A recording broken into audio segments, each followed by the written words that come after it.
ये चैप्टर छोटा लगता है लेकिन हर साल क्वेश्चन देता है, एनसीईआरटी से डायरेक्ट आता है। नाम है बायोमोलिक्यूल्स। एक चैप्टर जो इग्नोर होता है, एक चैप्टर जो स्कोरिंग है, एक चैप्टर जो कॉन्सेप्ट मांगता है, वही बायोमोलिक्यूल्स है। इस लेक्चर में सिर्फ एनसीईआरटी बोलेगी, line by line. Hello dear students, कैसे हैं आप? आई होप आप सभी अच्छे होंगे। मैं आपका अपना विशाल ठाकुर आप सभी का स्वागत करता हूं India's one of the best learning platform B schoolers academy पे। आज हम बता ही चुके हैं आपको कि हमारे लेक्चर में होने वाला है biomolecules, NCERT line by line, 100% exam based रहेगा। This is going to be part 1। तो चलिए बिना टाइम वेस्ट किए स्टार्ट करते हैं। क्या क्या पढ़ने वाले हैं वही इस लेक्चर में, हम उसके बारे में थोड़ी सी बात कर लेते हैं। तो हम डेफिनेशन पढ़ेंगे, क्लासिफिकेशन ऑफ बायोमोलिक्यूल्स की, carbohydrates, amino acid and proteins, enzymes, nucleic acid, और एनसीईआरटी की statements, tables, diagrams line by line decode करेंगे जी। एनसीईआरटी को गारंटेड एग्जाम कवरेज होगा, तो हमारे साथ बने रहिए। इस वन शॉट के बाद बायोमोलिक्यूल का, एनसीईआरटी का एक भी लाइन कंफ्यूजिंग आपके लिए नहीं रहेगा, जेईई और नीट दोनों के लिए। तो this is going to be a very good lecture for you guys. तो चलिए बढ़ जाते हैं आगे। पहले मैं अपने बारे में बता देता हूँ। This is me, I am Vishal Thakur, और ये मेरी सारी ऑल इंडिया रैंक हैं। पॉलिटेक्निक 26, जैम 78, गेट 50 और नेट जेआरएफ 4 बार क्लियर किया हुआ है मैंने, right. And I have produced many IITians under all India rank 100। तो चलिए बिना टाइम वेस्ट किए स्टार्ट करते हैं। आज का थॉट ऑफ द डे है कि success is not about one big effort, it is about small effort repeated every day. तो आई होप आप मोटिवेट हो गए होंगे। तो लेट्स स्टार्ट। चलिए बढ़ जाते हैं आगे।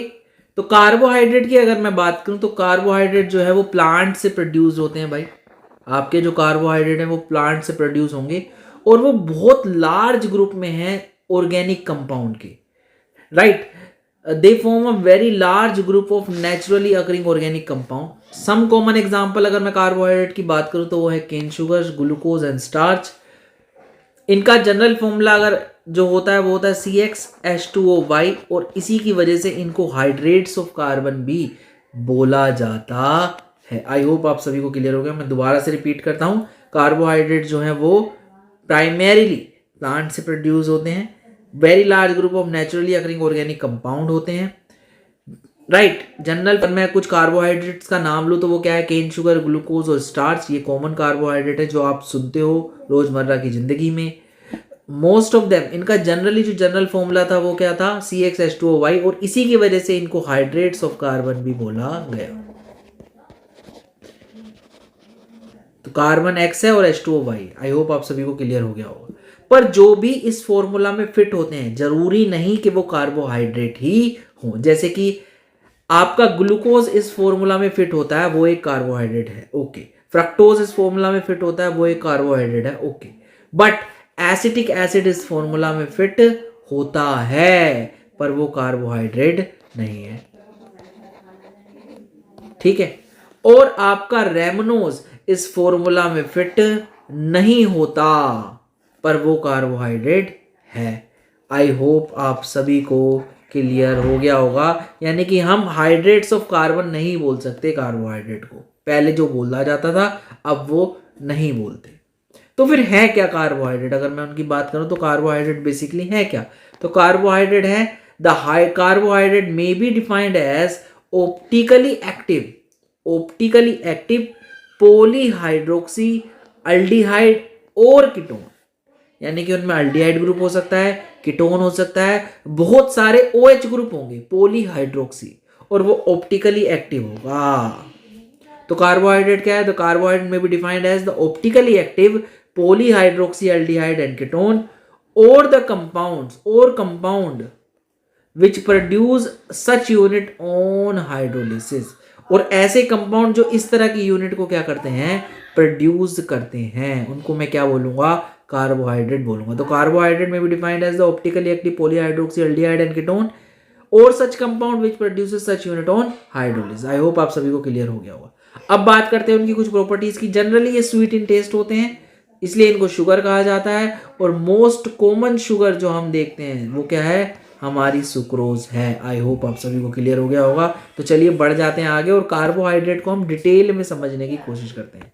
एक शुगर और है जो मिल्क में पाई जाती है, विच इज लैक्टोज। ये पूछा जा चुका है भैया, आपको याद रखना चाहिए। कार्बोहाइड्रेट्स का दूसरा नाम जो है वो है सैकराइड्स। कार्बोहाइड्रेट को सैकराइड्स भी बोला जाता है। तो इसलिए इसी की वजह से हम इसकी जो क्लासिफिकेशन पढ़ेंगे वो सैकराइड्स की फॉर्म में पढ़ेंगे। अभी आपको समझ में आ जाएगा। तो चलिए बढ़ जाते हैं आगे।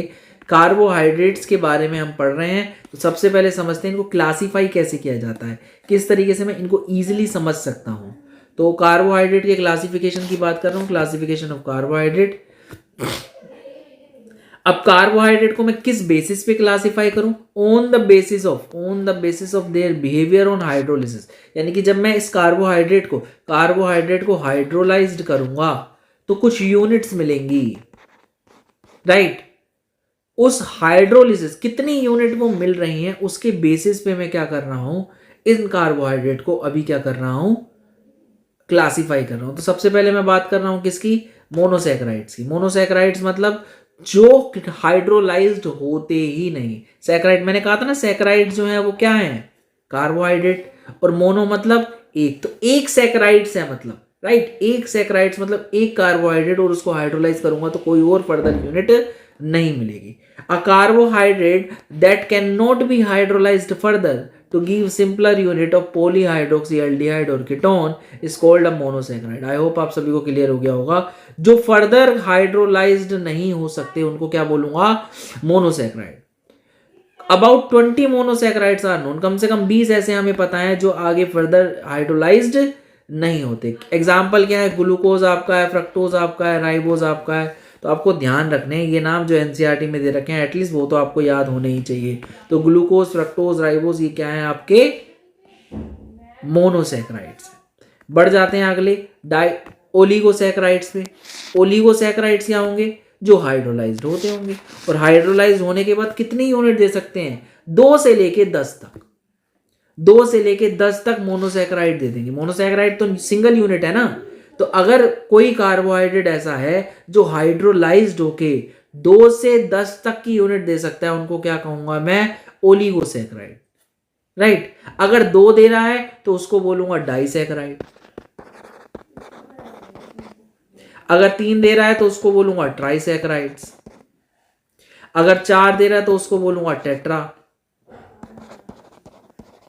सैकराइड मतलब कार्बोहाइड्रेट, डाई मतलब 2, तो 2 कार्बोहाइड्रेट होने चाहिए, 3 होने चाहिए, 4 होने चाहिए। और इन सभी को अगर 2 से लेके 10 तक आ रहे हैं तो उन सभी को क्या बोलूंगा?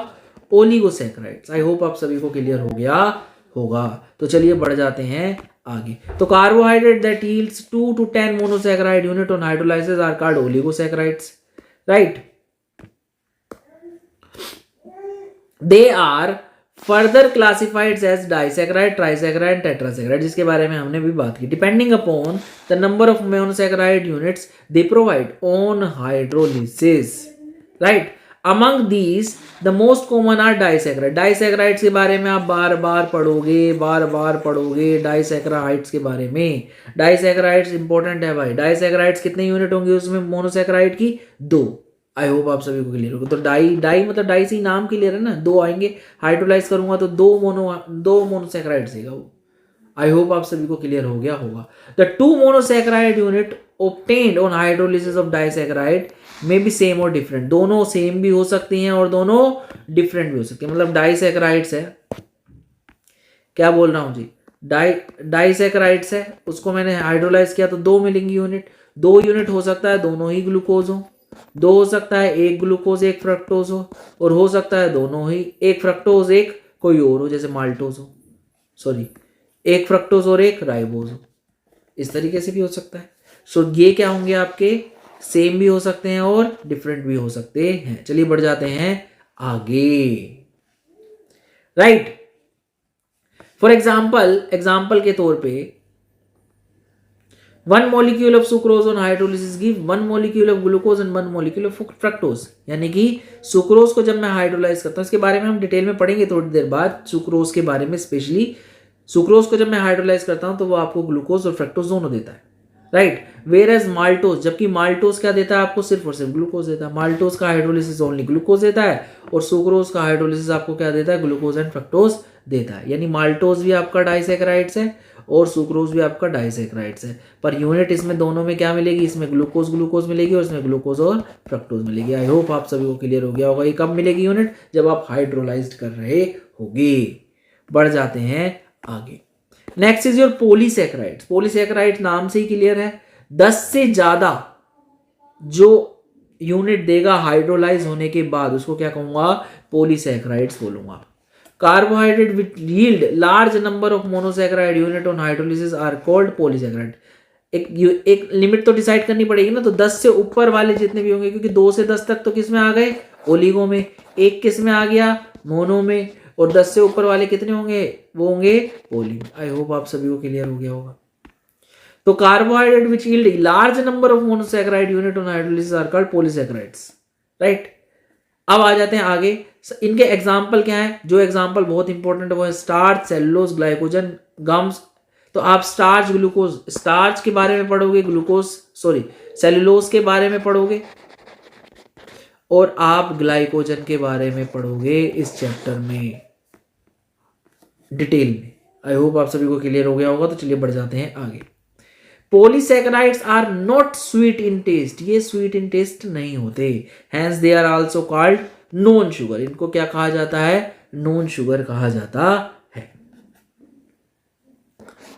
Carbohydrate may also be classified either, very very important, very very important, आ चुका है भैया, आ चुका है, ये लाइन आ चुकी है। Carbohydrate may also be classified either on reducing and non reducing sugar. आपकी जो कार्बोहाइड्रेट वो हो सकते हैं या तो रिड्यूसिंग शुगर हो या नॉन रिड्यूसिंग शुगर हो। नॉन रिड्यूसिंग शुगर और रिड्यूसिंग शुगर किसके बेसिस पे बोल रहे हैं उसके बारे में बता देता हूं। All those carbohydrate which reduces Fehling solution and Tollens reagent, जो रिड्यूस करेगा फैलिंग सॉल्यूशन और टोलेंस रिएजेंट को, are refer to as reducing sugar, और जो नहीं करेगा उसको क्या बोलूंगा, नॉन रिड्यूसिंग शुगर। अब बात करते हैं कौन से होते हैं रिड्यूसिंग शुगर। तो ऑल मोनोसैकेराइड्स, चाहे उनमें अल्डिहाइड ग्रुप हो चाहे उनमें कीटोन ग्रुप हो, all monosaccharides are reducing sugar. यानी कि आपका ग्लूकोज, यानी कि आपका फ्रक्टोज, यानी कि आपका राइबोज, ये सभी क्या है, रिड्यूसिंग शुगर है। Very very very very very very important, right. बढ़ जाते हैं आगे। सबसे पहले बात करते हैं किसकी, मोनोसैकेराइड्स की। सबसे पहले बात करते हैं किसकी, मोनोसैकेराइड्स की। अब मोनोसैकेराइड्स के बारे में मोनोसैकेराइड्स के बारे में हमने पढ़ा था, ऐसे कार्बोहाइड्रेट जो हाइड्रोलिसिस के बाद, जो हाइड्रोलाइज्ड होते ही नहीं, right. So monosaccharides are further classified on the basis of the number of carbon atom and functional group present in them, right. उनमें नंबर ऑफ कार्बन एटम कितने पड़े हैं और उनमें कौन सा फंक्शनल ग्रुप पड़ा है, उसके बेसिस पे मैं मोनोसैकेराइड को क्या कर रहा हूं, क्लासिफाई कर रहा हूं। कि क्या बोला मैंने, फंक्शनल ग्रुप कौन सा पड़ा है और नंबर ऑफ कार्बन एटम कितने हैं उसके बेसिस पे, राइट। अगर मोनोसैकेराइड में, if monosaccharide contains an aldehydic group, तो उनको क्या कहूंगा, इट इज नोन एज अल्डोज। अगर अल्डिहाइड ग्रुप पड़ा है तो उनको बोलूंगा अल्डोज, और अगर कीटोन ग्रुप पड़ा है तो उनको बोलूंगा कीटोज। कीटोन ग्रुप कैसा होता है, ऐसा, राइट। अब नंबर ऑफ कार्बन एटम भी इसमें ऐड कर रहा हूं। The number of carbon atom constitute the monosaccharide is also introduce in the name as evident from the example. समझाते हैं भाई। नंबर ऑफ कार्बन, मान लो आपके पास नंबर ऑफ कार्बन कितने हैं, 3 है, पर आपके पास उसमें कौन सा ग्रुप है, अल्डिहाइडिक ग्रुप है, राइट। 3 कार्बन एटम के कार्बोहाइड्रेट को मैं बोल रहा हूं ट्राइओज, 4 वाले को बोल रहा हूं टेट्रोज, 5 वाले को पेंटोज, 6 वाले को हेक्सोज, 7 वाले को हेप्टोज, राइट। क्लियर। अब अगर उसमें अल्डिहाइडिक ग्रुप है तो उसको बोल दूंगा अल्डोट्रायोज। अगर अल्डिहाइड ग्रुप है और 4 कार्बन है तो उसको बोलूंगा अल्डोटेट्रोज, राइट। अगर 5 कार्बन है तो अल्डोपेंटोज, 6 कार्बन है तो अल्डोहेक्सोज, 7 कार्बन है तो अल्डोहेप्टोज, बढ़िया। और अगर उसमें कीटोन ग्रुप है तो उसको बोलूंगा कीटोट्रायोज, कीटोटेट्रोज, कीटोपेंटोज, कीटोहेक्सोज। जब 6 कार्बन होंगे और 7 होंगे तो कीटोहेप्टोज। आई होप आप सभी को क्लियर हो गया होगा। तो चलिए बढ़ जाते हैं आगे। तो सबसे पहले बात करते हैं अपने सबसे सिंपलेस्ट मोनोसेक्राइड की, सबसे नामी ग्रामी मोनोसेक्राइड की, हमारे हीरो की, which is glucose. Right, glucose occurs freely in nature में मिलता है, as well as in the combined form, दोनों फॉर्म में हमें मिलता है। It is present in sweet fruit and honey, क्योंकि ये क्या होता है, मीठा होता है टेस्ट में, तो स्वीट फ्रूट और हनी में मिलता है। Ripe grapes also contain glucose in large amount. It is prepared as follows. इसकी प्रिपरेशन कैसी होगी, कैसे बनाता हूं जी मैं इसको? तो सबसे पहले मैं बनाऊंगा इसको केन शुगर से। किससे बनाऊंगा जी? सबसे पहले मैं बनाऊंगा इसको केन शुगर से।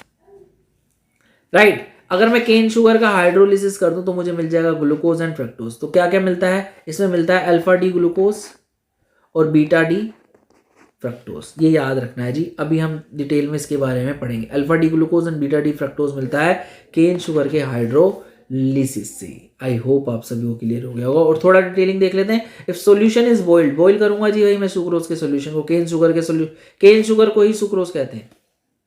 Right, with dilute HCl or H2SO4 in alcoholic solution, glucose and fructose are obtained in equal amount। Basically hydrolyse कर रहा हूँ, सिंपल सी बात है, हाइड्रोलाइज कर रहा हूँ, सिंपल सी बात है।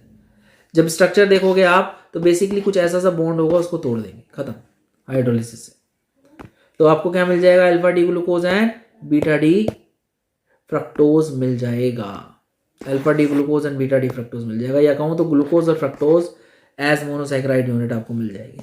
अब स्टार्च से बनाना है तो स्टार्च का फॉर्मूला होता है ये C6H10O5, क्योंकि पॉलीमर है इसलिए क्या आ जाएगा? N units. इस कंपाउंड की N यूनिट्स। राइट, तो अब मैं इसको हाइड्रोलाइज कर रहा हूँ।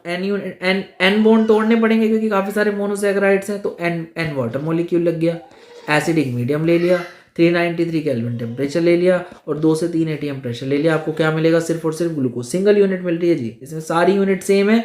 कौन सी है? Single unit. कौन सी है? ग्लूकोज। आई होप आप सभी को क्लियर हो गया होगा। तो ग्लूकोज की प्रिपरेशन कुछ इस तरीके से की जाती है, ठीक है। और कमर्शियली मैं किससे बनाता हूं भाई? मैं स्टार्च से बनाता हूं। ध्यान रखना, कमर्शियल प्रिपरेशन किससे है? स्टार्च से। Commercially glucose is obtained by hydrolysis of starch, boiling it with dilute H2SO4। Dilute H2SO4 के साथ क्या कर रहा हूं मैं? इसको बॉइल कर रहा हूं। राइट, और बेसिकली कर क्या रहा हूं? हाइड्रोलाइज्ड ही कर रहा हूं। और 393 केल्विन टेम्परेचर और थोड़ा बहुत pressure which is 2 to 3 atmospheric pressure है। बढ़ जाते हैं आगे। ग्लूकोज की स्ट्रक्चर कैसे डिटरमाइन की गई? हमें पता है ग्लूकोज का फॉर्मूला क्या होता है? C6H12O6। याद रखना है, ये याद रखना है जी, ग्लूकोज का फॉर्मूला ये। पर मेरे को क्या पता है इसकी स्ट्रक्चर कैसे? इतना बड़ा तो फॉर्मूला है इसका, तो ग्लूकोज की स्ट्रक्चर हमें कैसे पता चलेगी उसके बारे में हम डिटेल में बात करेंगे। तो चलिए बात करते हैं। अगर ग्लूकोज की बात करें तो हमने अभी बताया था ग्लूकोज में कितने, क्या फॉर्मूला है इसका? C6H12O6। तो कितने कार्बन है इसमें? 6। तो इसको बोलेंगे अल्डो। अच्छा, एक और चीज इसके बारे में थोड़ी देर में हम समझेंगे कि इसमें अल्डिहाइड ग्रुप भी होता है, तो इसको बोलेंगे अल्डोहेक्सोज।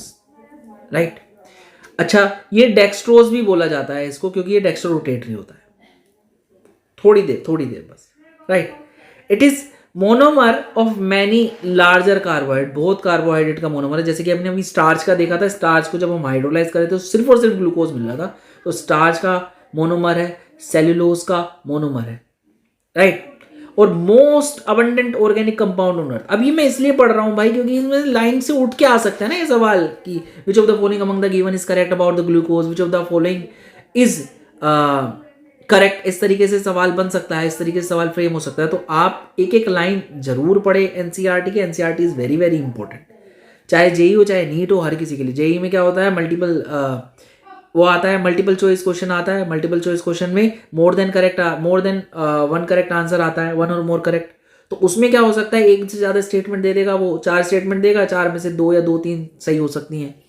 तो इस तरीके से सवाल फ्रेम हो सकता है, तो वो लाइन उठा सकता है यहाँ से। राइट, अब सबसे पहली बात करते हैं कि ग्लूकोज का मॉलिक्यूलर फॉर्मूला क्या है। उसका फॉर्मूला क्या है? C6H12O6। ग्लूकोज का जो मॉलिक्यूलर फॉर्मूला है वो क्या है? C6H12O6। अब मुझे इसकी स्ट्रक्चर इल्यूसिडेशन करना है, स्ट्रक्चर बतानी है भाई, स्ट्रक्चर बतानी है। अब स्ट्रक्चर बताने के लिए क्या करूंगा? तो सबसे पहले मैंने क्या करा? इसको हीट करा दिया, हीटिंग विद HI। किसके साथ करा दिया? Heating with HI। राइट, और जैसे ही मैंने हीट कराया इसको HI के साथ, तो मुझे क्या मिल गया? एनहेक्सेन। एन हेक्सेन मिल गया। यानी कि मेरे को क्या क्या चीज पता चली कि जो 6 कार्बन है इसमें वो एक स्ट्रेट चेन के अंदर हैं, राइट। इसमें जो 6 कार्बन है वो कैसे जुड़े हुए हैं, the 6 carbon atom are linked in the straight chain. I hope आप सभी को क्लियर हो गया। तो पहले ये मेरे को समझ में आ गया कि 6 कार्बन स्ट्रेट चेन में। आगे बढ़ जाते हैं। ग्लूकोज को क्या करा, मैंने इसको हाइड्रोक्सिल अमीन के साथ रिएक्ट करा लिया। जैसे ही मैंने इसको हाइड्रोक्सिल अमीन के साथ रिएक्ट कराया मेरे को ऑक्साइन मिल गया। तो हाइड्रोक्सिल अमीन के साथ कीटोन और एल्डिहाइड दोनों रिएक्ट करता है, राइट। अब आगे बात करते हैं। अब ग्लूकोज को मैंने एक और चीज के साथ रिएक्ट कराया, and adds a molecule of hydrogen cyanide. मैंने HCN ऐड कराया, और HCN भी क्या होता है, एल्डिहाइड और कीटोन दोनों में क्या हो जाता है, ऐड हो जाता है। आप जा सकते हैं एल्डिहाइड कीटोन और कार्बोक्सिलिक एसिड का फुल वन शॉट देख के आए, और फिर आप यहाँ पे आए तो आपको अच्छे से समझ में आ जाएगा, राइट। तो आपने देखा HCN जैसे ही ऐड कराया तो आपको ये मिल गया। तो यानी कि इसमें क्या पड़ा हुआ है, इसमें आपका अल्डिहाइड भी हो सकता है और कीटोन भी हो सकता है, यानी कार्बोनिल ग्रुप हो सकता है, अगर मोटा मोटा कहूं तो मैं। आई होप आप सभी को क्लियर हो गया होगा। तो अगर ये ऑक्साइम हाइड्रोक्सिल अमीन से रिएक्ट करके ऑक्साइम बना रहा है, KCN ऐड करके आपको क्या दे रहा है, साइनोहाइड्रिन दे रहा है, तो आपका इसमें क्या है, कार्बोनिल ग्रुप पड़ा हुआ है। आगे बढ़ जाते हैं। Glucose gets oxidise to 6 carbon.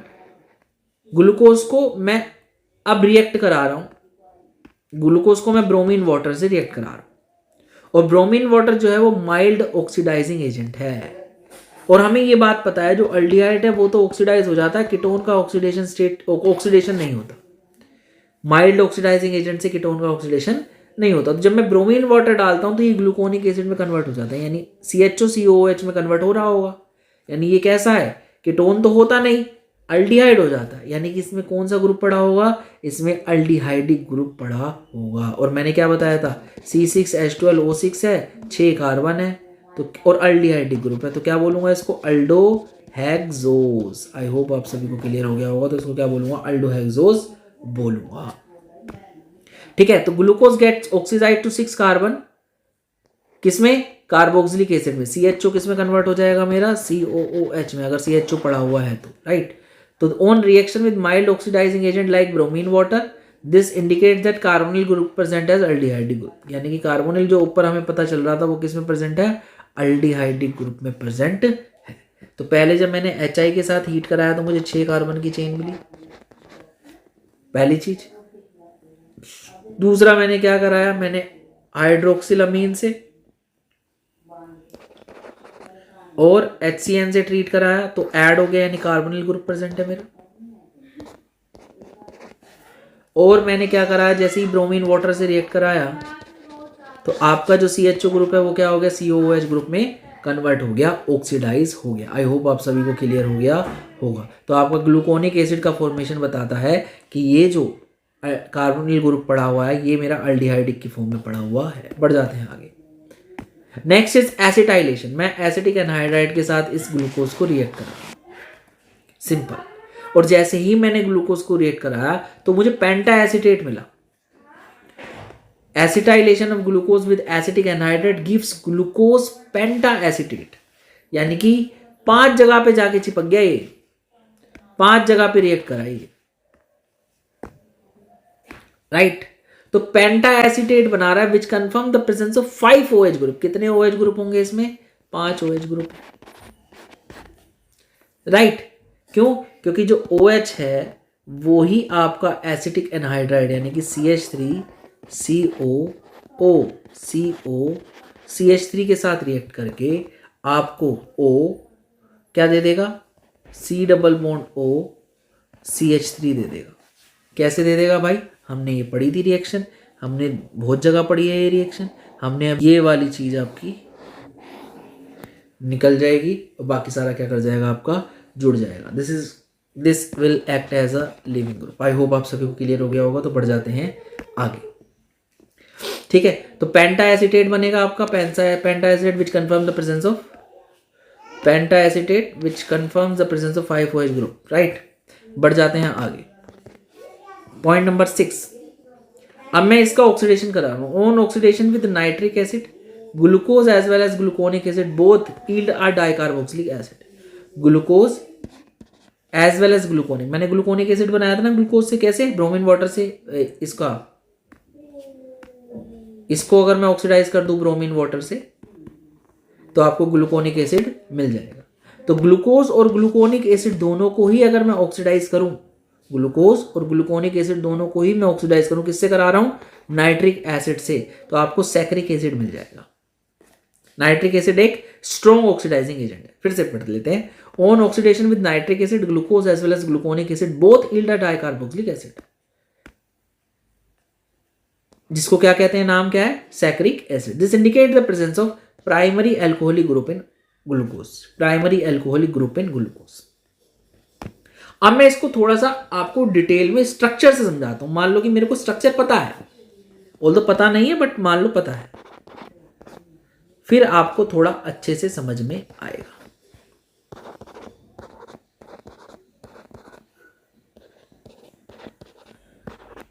यह होता है आपका ग्लूकोज।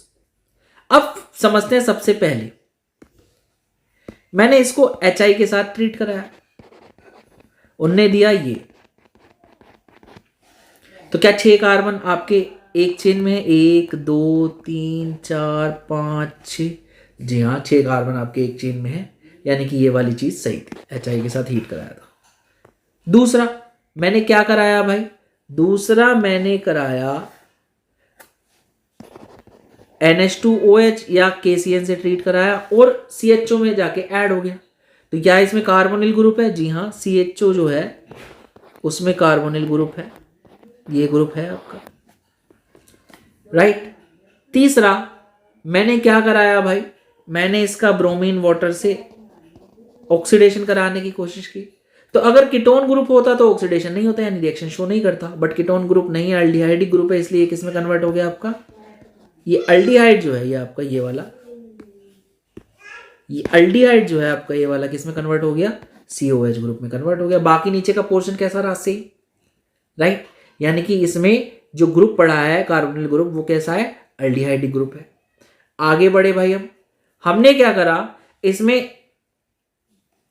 एसिटाइलेशन कराया, हमने इसको एसिटिक एनहाइड्राइड से ट्रीट करा लिया। तो एसिटिक एनहाइड्राइड जाके जहां भी OH था वहां जाके जुड़ गया। तो क्या कितने OH ग्रुप हैं भाई इसमें, देखें जरा, देख लो जी, 1 2 3 4 5, 5 OH ग्रुप हैं। और पेंटा एसिटाइल, पेंटा एसिटेट मेरे को मिल भी गया, राइट। यानी कि पेंटा एसिटेट मिला, यानी कि कितने OH ग्रुप हैं इसमें, 5 OH ग्रुप हैं, ये भी कंफर्म हो गया, राइट।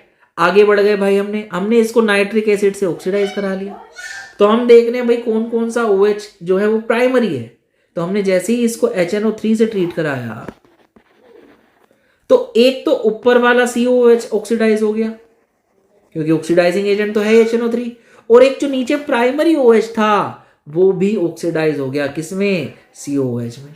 यानी कि क्या है इसके पास, एक प्राइमरी अल्कोहल है और एक तो CHO था ही। आई होप आप सभी को क्लियर हो गया होगा। यानी बीच में जो है वो 4 OH ग्रुप हैं, सबसे नीचे एक प्राइमरी अल्कोहल है और सबसे ऊपर एक CHO है। ये हमें स्ट्रक्चर से पता चल गया, राइट। आई होप आप सभी को क्लियर हो गया होगा। और हमें पता चला कि स्ट्रक्चर क्या है, स्ट्रक्चर ही है CHO OH H OH OH OH H H OH, ये है हमारी क्या, ग्लूकोज की structure, right. The exact spatial arrangement of different OH group was given by Fischer. Fischer ने हमें एग्जैक्ट OH की जो थी अरेंजमेंट दी कि कहाँ कहाँ OH है। जैसे मैंने अभी स्ट्रक्चर बनाई ना, वो एग्जैक्ट अरेंजमेंट मुझे किसने दी, फिशर ने।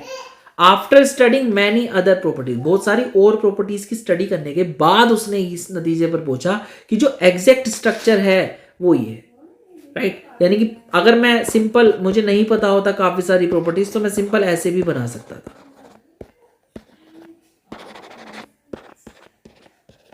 पर ये सही स्ट्रक्चर नहीं है। ये बहुत सारी और प्रॉपर्टीज को पढ़ने के बाद पता चला कि स्ट्रक्चर कैसी है ग्लूकोज की, ये है, राइट। आई होप आप सभी को क्लियर हो गया होगा, ठीक है जी। Its configuration is correctly represented as 1, ये ग्लूकोज है आपका।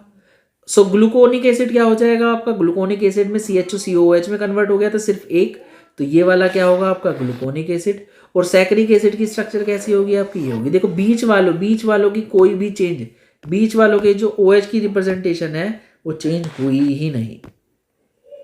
ये वाले चार, बीच वाले चार वो सेम रहे।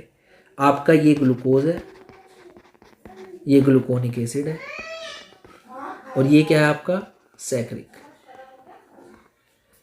एसिड। आई होप आप सभी को क्लियर हो गया होगा। अब मैंने एक चीज बताई थी कि इसको डेक्सट्रोज भी बोलते हैं।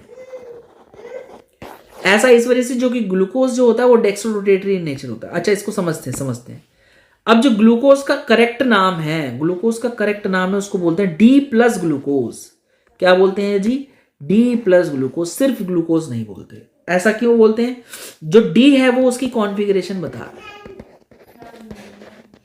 और जो प्लस है वो बता रहा है कि ये कैसा है, डेक्स्ट्रो रोटेटरी। डेक्स्ट्रो रोटेटरी क्या होते हैं, डेक्स्ट्रो रोटेटरी वो होते हैं ऐसे कंपाउंड जो प्लेन पोलराइज लाइट को राइट में रोटेट करते हैं। आई होप आप सभी को क्लियर हो गया होगा। तो ग्लूकोज भी उनमें से एक है। तो ये तो एक्सपेरिमेंटल डाटा बताएगा। अच्छा, ये डी कौन बताएगा, डी बताएगा आपको ग्लिसरॉल्डिहाइड, उसकी कॉन्फ़िगरेशन के साथ कैसे मैच करता है। अभी जस्ट 1 मिनट में बताता हूं जी मैं आपको। तो आपको प्लस समझ में आ गया। डी जो है वो कॉन्फ़िगरेशन बताता है, कैसे बताता है उसको 1 मिनट में बताता हूं। तो D before the name of glucose represent the configuration. D before the name of the glucose represent the configuration, whereas plus represent dextrorotatory nature of the glucose. कि डेक्स्ट्रोरोटेटरी है या लीवोरोटेटरी है वो बताएगा प्लस। प्लस होगा तो डेक्स्ट्रो और minus होगा तो लीवो। अच्छा, एक और चीज, इसको मैं क्या बोलता हूं, ग्लूकोज को बोलता हूं डेक्स्ट्रोज, है ना। तो डेक्स्ट्रोज इसलिए बोलता हूं क्योंकि वो कैसा है, डेक्स्ट्रोरोटेटरी नेचर है। डेक्स्ट्रोरोटेटरी उसका कैसा है, नेचर है।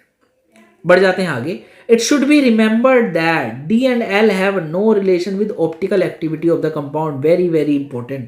यानी कि प्लेन पोलराइज लाइट को चाहे राइट में रोटेट करे चाहे लेफ्ट में रोटेट करे, उससे कोई लेना देना नहीं है। किसका, कैपिटल डी और कैपिटल एल का।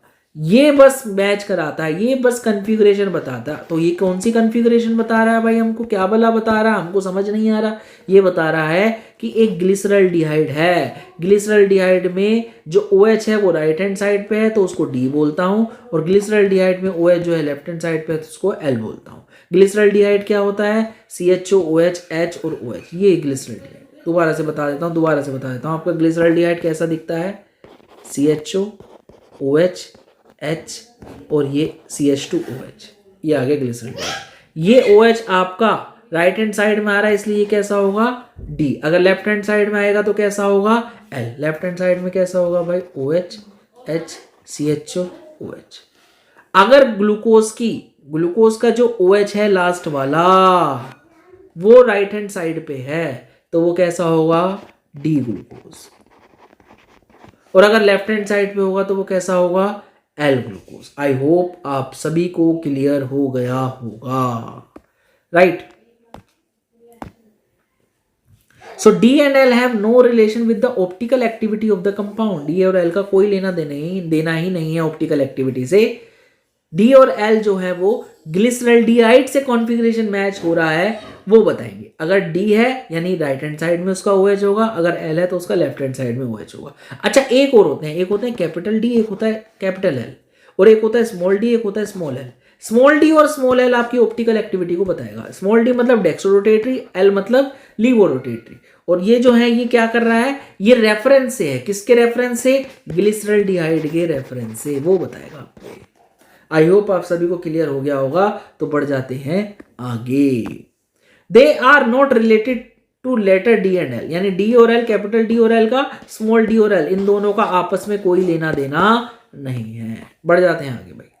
अब ये कैसे बता रहा है, कैपिटल D और कैपिटल L में कैसे बताऊंगा भाई, कैपिटल D और कैपिटल L बताऊंगा मैं ग्लिसरॉल्डिहाइड से। ग्लिसरॉल्डिहाइड का OH अगर आपका राइट हैंड साइड में आ रहा है तो वो कैपिटल D है, ग्लिसरॉल्डिहाइड का OH अगर लेफ्ट हैंड साइड में आ रहा है तो वो क्या है, कैपिटल L है। बस इससे लेना देना। आई होप आप सभी को क्लियर हो गया होगा। The letter D and L before the name of any compound indicate the relative configuration of particular stereoisomer of the compound with respect to configuration of some other compound. और वो other compound कौन सा है भैया? ये D और L क्या बता रहा है भाई? रिलेटिव कॉन्फिगरेशन बता रहा है। किसके रिस्पेक्ट में बता रहा है? किसी पर्टिकुलर कंपाउंड के बता रहा है। और वो कंपाउंड कौन सा है हमारा? ग्लिसरल्डिहाइड है in case of carbohydrate. I hope आप सभी को क्लियर हो गया होगा। तो relative configuration of a particular stereoisomer मेरे को बताएगा कैपिटल डी और capital L with respect to the configuration of some other compound, with respect to the configuration of some other compound, configuration of which is known, जिसकी configuration क्या है? known है, उसके respect में बताएगा। इन केस ऑफ कार्बोहाइड्रेट, कार्बोहाइड्रेट के case में इसको किस आइसोमर को लिया जाता है? ग्लिसरल्डिहाइड। किस कंपाउंड को लिया जाता है? ग्लिसरल्डिहाइड को लिया जाता है। In case of carbohydrate this refers to their relation with particular isomer of glyceraldehyde. I hope आप सभी को क्लियर हो गया होगा। बढ़ जाते हैं आगे। Glyceraldehyde contain one asymmetric carbon, ये कार्बन जो है इसका कैसा है? कायरल है। And exist in two enantiomeric forms, ये दो एनांशोमेरिक फॉर्म में रहता है। ये और ये non super imposable mirror image है। जिसने भी स्टीरियो आइसोमरिज्म या स्टीरियो आइसोमर्स या स्टीरियो केमिस्ट्री नहीं देखी है, नहीं पढ़ी है, वो जाइए और उसकी पूरी लेक्चर सीरीज हमने उस वीडियो में बना रखी है। आप प्लीज़ उनको देखिए और फिर वापस आइए, आपको अच्छे से समझ में आएगा। राइट। तो ये डी ग्लिसरल्डिहाइड है, ये एल ग्लिसरल्डिहाइड है। इसके रिस्पेक्ट में देखते हैं। इसके रिस्पेक्ट में देखने का तरीका मैंने आपको बता दिया है। OH राइट हैंड साइड में है तो ये डी है, और ये लेफ्ट हैंड साइड में तो ये एल है। तो मैं देखूंगा OH ग्लूकोज का कौन सी साइड है। अगर इस साइड है, सबसे लास्ट वाला, सेकंड लास्ट, एक तो लास्ट ये वाला है ना, ये वाला एसिमेट्रिक कार्बन नहीं है, ये वाला कार्बन एसिमेट्रिक है, तो इसलिए इसको काउंट करते हैं। अगर ये राइट हैंड साइड में आ रहा है तो ये डी है, और अगर लेफ्ट हैंड साइड में आ रहा है तो एल है। पर एक और चीज, ये OH है, ये H है, ये OH है। अगर मैं OH ऐसे लगा दूं और ये पूरा ग्लूकोज सा बना दूं, CHO OH, ये H, ये H, ये OH, ये H, ये ग्लूकोज नहीं है मेरा, ये ग्लूकोज ही नहीं है। समझते हैं इस बात को, ये बहुत इंपॉर्टेंट चीज है, समझ लेते हैं भाई। ये जो है CHO OH H OH OH OH H H OH H, ये मेरा ग्लूकोज है, ये मेरा क्या है? ग्लूकोज है। और इसकी मैं पूरी मिरर इमेज बनाऊंगा। ये कौन सा ग्लूकोज है? ये राइट हैंड साइड पे आ रहा है, इसका मतलब ये क्या है? D glucose. अब इसकी पूरी मैं मिरर इमेज बनाऊंगा। OH, ये OH इधर आ जाएगा, ये H इधर आ जाएगा, ये OH इधर आ जाएगा, ये OH इधर आ जाएगा, H H OH H, और ये OH कहीं पे भी, और ये CHO है ना। ये जब मैं मिरर इमेज बनाऊंगा तो अब देखिए ये लेफ्ट हैंड साइड पे आ गया, और ये इसकी कंप्लीट मिरर इमेज है, यानी ये ग्लूकोज की ही मिरर इमेज है। तो ये कौन सा है? एल ग्लूकोज है। वो जो मैंने पहले बनाया था वो मेरा ग्लूकोज ही नहीं था। आई होप आप सभी को क्लियर हो गया होगा। तो बढ़ जाते हैं कहाँ? आगे। तो अगर लिखता है डी पॉजिटिव, इसका मतलब क्या है? वो कैसा है? ग्लिसरल्डिहाइड, यानी OH उसका कौन सा है? राइट हैंड साइड पे। OH कौन सी साइड पे है? राइट हैंड साइड पे। और वो कैसा है? डेक्स्ट्रोरोटेटरी। और अगर लिखता है L नेगेटिव तो इसका मतलब क्या है? OH उसका कौन सा है? लेफ्ट हैंड साइड पे, और वो कैसा है? लीवोरोटेटरी। आई होप आप सभी को क्लियर हो गया होगा। Right. In L negative isomer OH group is on left hand side as you can see in the structure दिखा देते हैं जी। ये है आपका डी ग्लिसरल्डिहाइड, इसमें जो OH है वो राइट हैंड साइड पे है, और ये भी क्या है? डी ग्लूकोज है। तो इसका जो OH है वो कौन सी साइड पे है? इसका डी भी कौन सी साइड पे है? राइट हैंड साइड पे है। आई होप आप सभी को क्लियर हो गया होगा। तो कैपिटल डी और कैपिटल एल जो है वो रिलेटिव कॉन्फ़िगरेशन है। ये डी और एल जो है ये प्लेन पोलराइज राइट को किस डायरेक्शन में रोटेट कर रहा है वो बताता है। प्लस और माइनस मेरे को बताएगा, प्लस है डेक्स्ट्रोरोटेटरी और माइनस है लीवोरोटेटरी। आई होप आप सभी को क्लियर हो गया होगा। तो बढ़ जाते हैं आगे। The configuration of monosaccharide,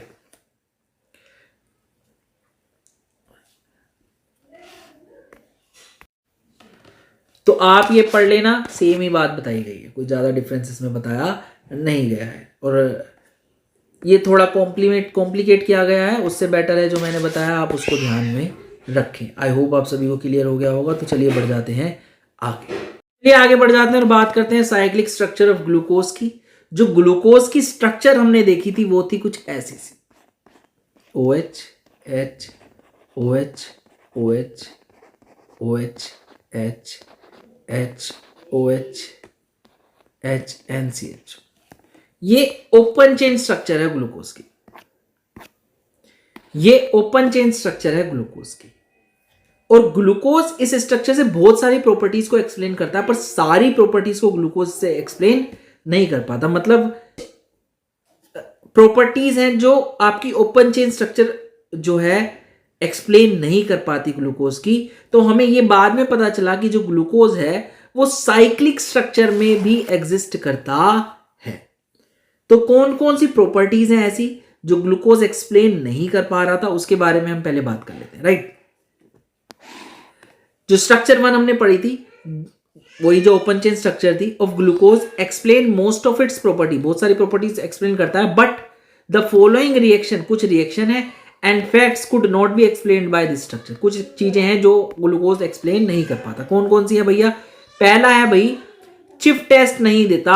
despite having aldehyde group, glucose does not give Schiff test.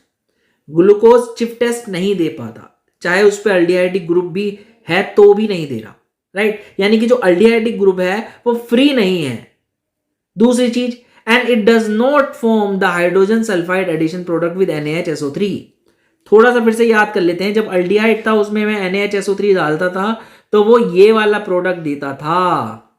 I hope आप सभी को क्लियर हो गया होगा। तो ये ग्लूकोज नहीं देता जबकि उसमें एल्डिहाइड ग्रुप है।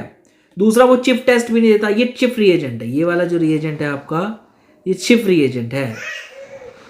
और ये एल्डिहाइड ग्रुप से रिएक्ट करके आपको ये वाला कंपाउंड देगा जो कि मैजेंटा कलर का होगा। तो ये टेस्ट ग्लूकोज आपका नहीं देता।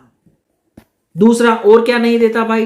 The penta acetate of glucose does not react with hydroxylamine indicating the absence of free CHO group. जो पेंटा एसिटेट हमने ग्लूकोज का बनाया था वो आपका हाइड्रोक्सिल अमीन से रिएक्ट नहीं करता। इट मींस जो CHO ग्रुप था वो कैसा है? फ्री नहीं है, वो कैसा है?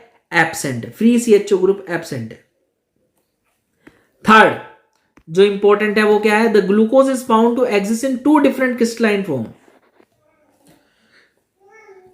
which are named as alpha and beta. The alpha form of glucose का melting point है 419 K, is obtained by crystallization from concentrated solution of glucose at 303 Kelvin, while the beta form melting point 423 Kelvin is obtained by crystallization from hot and saturated aqueous solution at 371 Kelvin. Right? Glucose 2 crystalline form में exist करता है। Glucose is found to exist in 2 different crystalline form. नाम क्या है उनका? एक का alpha है और एक का नाम क्या है आपका? Beta, right. अल्फा फॉर्म जो ग्लूकोज है उसका मेल्टिंग पॉइंट कितना है? 419 केल्विन। और जो बीटा फॉर्म है उसका मेल्टिंग पॉइंट कितना है? 423 केल्विन। बेसिकली समझ लेते हैं, ये दोनों फॉर्म जो है ग्लूकोज की, ये साइक्लिक फॉर्म है और ये दोनों साइक्लिक फॉर्म एग्जिस्ट करती है, राइट। एक कम करती है, एक ज्यादा करती है। अब जो अल्फा फॉर्म है वो आपकी बनेगी भाई क्रिस्टलाइजेशन से। किससे बनेगी? अल्फा फॉर्म बनेगी क्रिस्टलाइजेशन से। जब मैं 303 केल्विन पे क्रिस्टलाइज करूंगा, किसमें?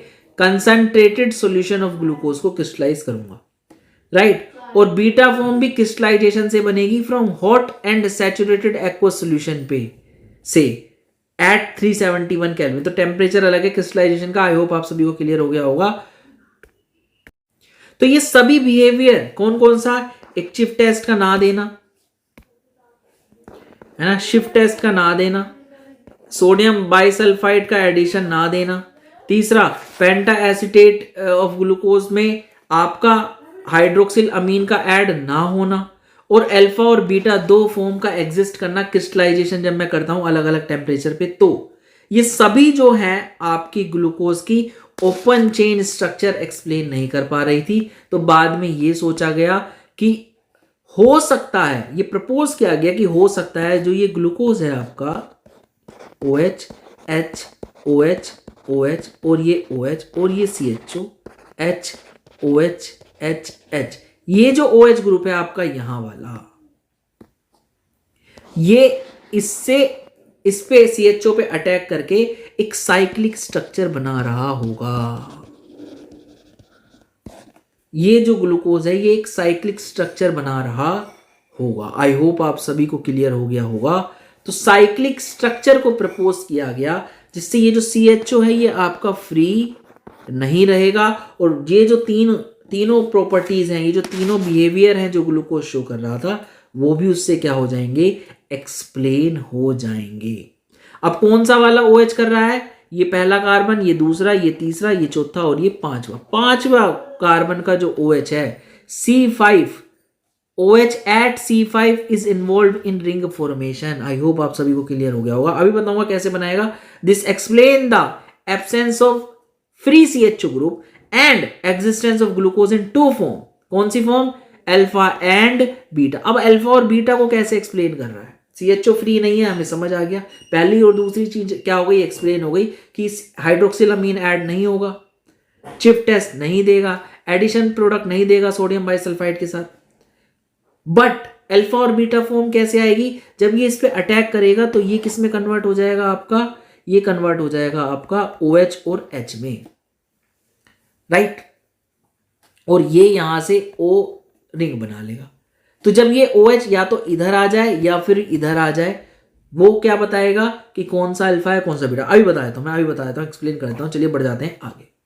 जब मैंने क्या करा, ये C5 कार्बन का जो OH है इसने इस पे अटैक करा CHO पे, तो हुआ क्या, ये था OH ने अटैक करा तो ऐसा हुआ होगा, OH ये C डबल बॉन्ड खुला होगा, ऐसा बन गया होगा, राइट। ये O आया और ये H आया, इस पे पॉजिटिव चार्ज, और ये नेगेटिव क्या ले लेगा, इसका H ले लेगा, तो क्या बन जाएगा CHOH, ये O ऐसे, और इसको मैं ऐसे भी दिखा सकता हूं, ये O ऊपर से आ जाए और OH इधर आ जाए और ये H इधर आ जाए, ऐसे। ये वाला पोर्शन है, ये वाला जो पोर्शन है ये मैं ऐसे दिखा सकता हूं, और ये जो ऑक्सीजन से डायरेक्टली कार्बन जुड़ा हुआ है ये मैं ऊपर से दिखा सकता हूं ऐसे।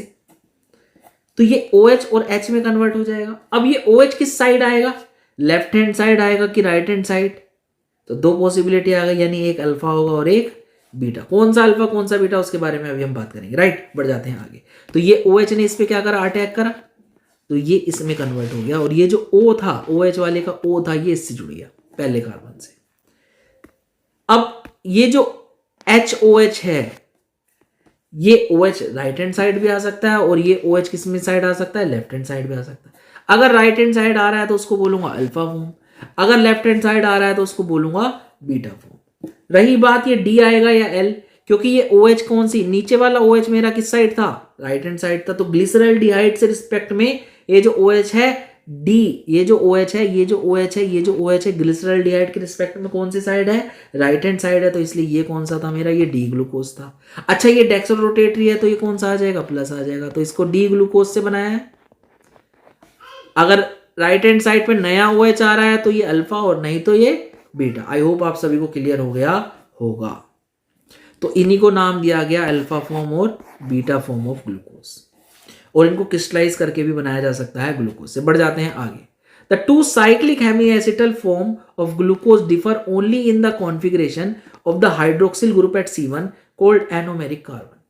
ये जो C1 है इसमें हाइड्रोक्सिल लेफ्ट हैंड साइड पे भी आ सकता है और राइट हैंड साइड पे भी आ सकता है। दूसरी चीज ये फर्स्ट कार्बन है, इसलिए इसको कहते हैं एनोमेरिक कार्बन। क्या कहते हैं जी, एनोमेरिक कार्बन। इसमें जो OH है राइट हैंड साइड पे आ सकता है और लेफ्ट हैंड साइड पे। ऑल्दो ये साइक्लिक स्ट्रक्चर है तो अब और बिलो के हिसाब से समझाऊंगा मैं आपको थोड़ी देर में, राइट। तो ये एनोमेरिक कार्बन है, इसमें OH की जो कॉन्फिगरेशन है वो अलग अलग हो सकती है, इसलिए इसको क्या कहा जाता है, एनोमेरिक कार्बन।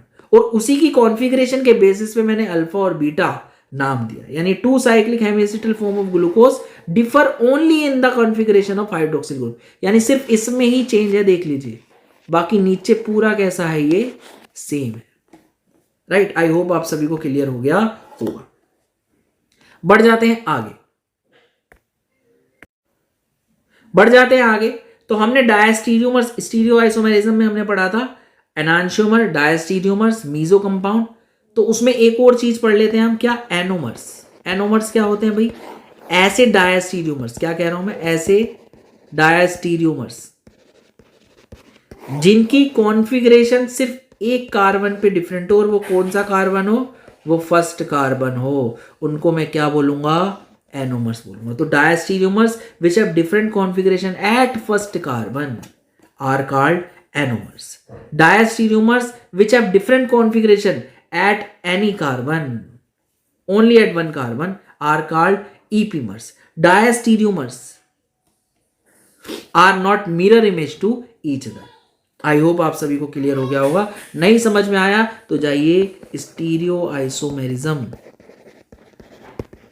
देख के आइए, आपको समझ में आ जाएगा।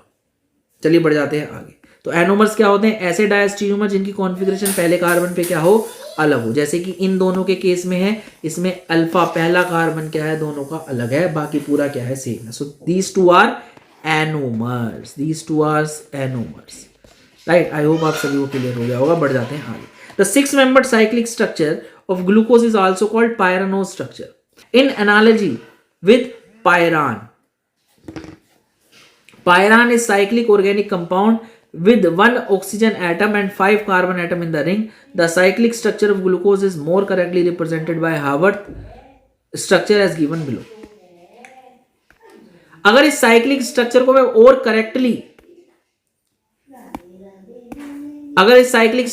और करेक्टली रिप्रेजेंट करना चाहूं तो कैसे मैं रिप्रेजेंट करूंगा? तो जो भी साइक्लिक स्ट्रक्चर आएगी उसको मैं बोलूंगा पायरानोज स्ट्रक्चर। ये किसके बेस पे बनाई है? पायरान एक कंपाउंड है, ऑर्गेनिक कंपाउंड, उसके बेस पे बनी है। अभी देखिए बताते हैं। ये क्या है? पायरान है, इसमें 1 ऑक्सीजन है और बाकी क्या है, 5 कार्बन एटम है। तो मोटा मोटा ऐसा सही है भाई, 1 ऑक्सीजन एटम रिंग में और 5 carbon atom, 1 oxygen atom ring में और 5 कार्बन एटम है। आई होप आप सभी को क्लियर हो गया होगा। अब इसमें कौन से कार्बन पे आपकी कॉन्फ़िगरेशन अलग थी? बस पहले कार्बन पे। तो देखिए इसमें नीचे आ रहा है OH और इसमें ऊपर आ रहा है। बाकी सभी पे कॉन्फ़िगरेशन कैसी है? सेम है। तो जिसमें OH नीचे आ रहा है उसको कहूंगा अल्फा डी ग्लूकोपायरानोस। अच्छा, पायरान से आया है पायरानोस, ठीक है। तो अल्फा डी, अगर OH नीचे है तो अल्फा डी ग्लूकोपायरानोस, और अगर OH ऊपर है तो उसको कहूंगा बीटा डी ग्लूकोपायरानोस। आई होप आप सभी को क्लियर हो गया होगा। तो डी ग्लूकोज से बनी है तो इसलिए डी आ रहा है, ग्लूकोज की है इसलिए ग्लूको आ रहा है, पायरान से मैच करता है इसलिए पायरानोज आ रहा है। तो डी ग्लूकोपायरानोस दोनों में आएगा। अच्छा, दोनों ही डेक्सट्रोरोटेटरी है इसलिए पॉजिटिव आ रहा है। अल्फा और बीटा किसके बेस पे आ रहा है? सिर्फ और सिर्फ इस एनोमेरिक कार्बन पे OH की कॉन्फ़िगरेशन क्या है। अगर OH ऊपर है तो बीटा आ जाएगा, नीचे है तो अल्फा आ जाएगा। आई होप आप सभी को क्लियर हो गया होगा। तो ये था आपका ग्लूकोज। आई होप आप सभी को समझ में आया होगा। Thank you so much. आज के लिए इतना ही। सायोनारा।